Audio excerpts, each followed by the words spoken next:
Hello les enfants, bonjour à tous. Je vous présente aujourd'hui la vidéo bilan de mon défi 90 km à pied de Toulouse à Carcassonne.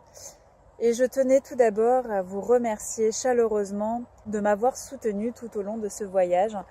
Votre soutien et vos encouragements m'ont fait énormément de bien et m'ont reboosté dans les moments où j'étais au plus mal et où j'étais le plus KO.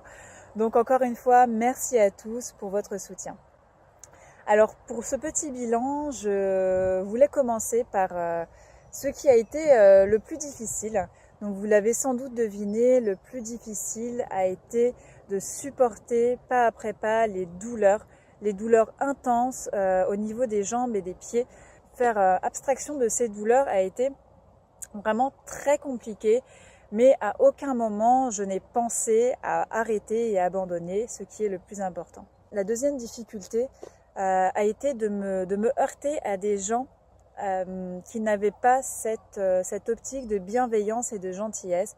Sur le moment, c'est vrai que ça m'a fait du mal et je me rends compte que, encore une fois, je suis extrêmement sensible à l'amour et à la bienveillance des gens. Donc sur le moment, dans cette situation et dans ce moment d'intensité et de forte émotion que je traversais, ça m'a un petit peu décuplé la difficulté. Mais voilà. J'ai eu la chance également de rencontrer de très belles personnes qui m'ont aidée et qui m'ont soutenue durant ce voyage. Donc des petits anges de passage qui m'ont fait du bien. Et voilà, donc ça m'a énormément remonté le moral et reboosté pour continuer ce périple. Ensuite, le bilan personnel donc de ce défi, je dirais que je suis tout d'abord extrêmement fière de moi. Je ne réalise pas encore d'avoir réalisé ce défi, mais je l'ai fait et j'en suis vraiment très heureuse et voilà, très fière de moi. Ce qui est curieux en fait, c'est les synchronicités qu'il y avait entre ce voyage et ma vie. Donc encore une fois, j'en ai tiré de belles leçons et j'ai pas mal philosophé d'ailleurs, vous avez pu le voir dans les vidéos lors de ce voyage sur les choses et les événements qui m'arrivaient, qui avaient une curieuse ressemblance avec des événements passés ou ce qui m'arrivait actuellement dans ma vie. Donc assez effrayant, mais dans le bon sens.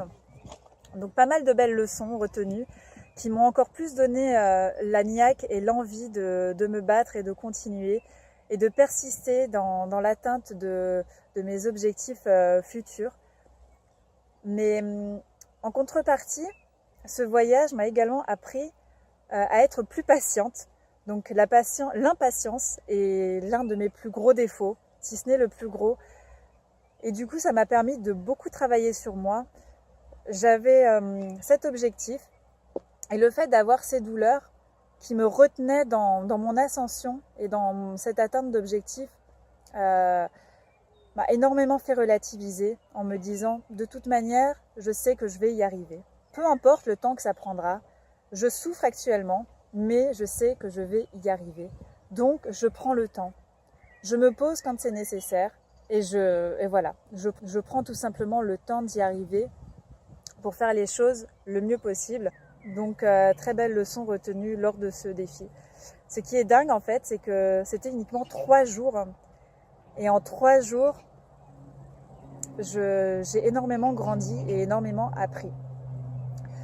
Donc ce que je voulais aussi vous transmettre par le biais de ce défi, le pouvoir de l'intention. Le pouvoir de votre force mentale et la nécessité de laisser vos carcans, vos barrières loin derrière vous pour pouvoir atteindre vos objectifs et réaliser vos rêves. C'est possible les enfants, c'est possible. Alors oui, le défi que j'ai réalisé n'était pas un défi extraordinaire en soi, ce n'était pas non plus quelque chose d'irréalisable physiquement, mais c'est quand même quelque chose et il fallait le faire. Donc vous aussi, je vous encourage à réaliser les plus gros défis pour vous, selon vos critères, ce qui vous touche, ce qui a de l'importance pour vous. Donc allez-y, foncez. Il n'y a absolument rien dans ce monde qui vous retient de le faire, mis à part vos carcans et vos barrières. Ne baissez pas les bras et foncez. Merci d'avoir regardé cette vidéo. Je vous remercie encore une fois de tout votre soutien. Je vous fais de très très gros bisous et je vous dis à très vite pour une nouvelle vidéo sur Timide et Heureux.